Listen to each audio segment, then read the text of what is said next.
In today's video, we're tackling a common issue, fixing the Atlassian Cloud Provisioning Error.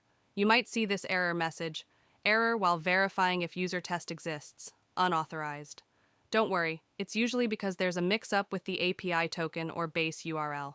Let's fix it together. First up, go to your Atlassian Cloud application in Okta Admin Dashboard. Then click on Provisioning, and after Integration, here click on Edit. You'll see a field labeled Base URL. Here, type in the SIM base URL you got from your Atlassian account.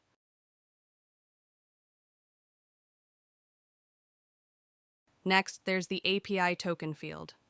Enter the API key you created in Atlassian.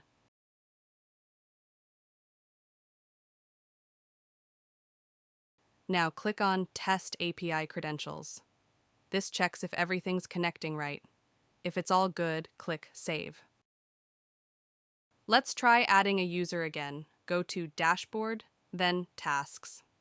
Here, search for the user was not been able to be verified.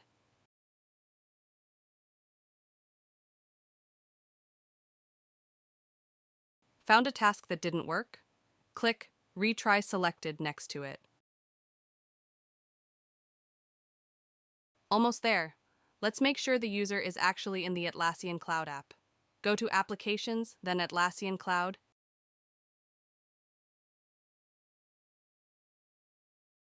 and click Assignments. Search for the user and click the pencil icon. In the user's profile, check if the external ID is there. Last step, double-check on the Atlassian Cloud Admin dashboard that the user is now listed. And there it is, the user. You fixed the error. Thanks for watching. If you found this video helpful, please like and subscribe to us on YouTube.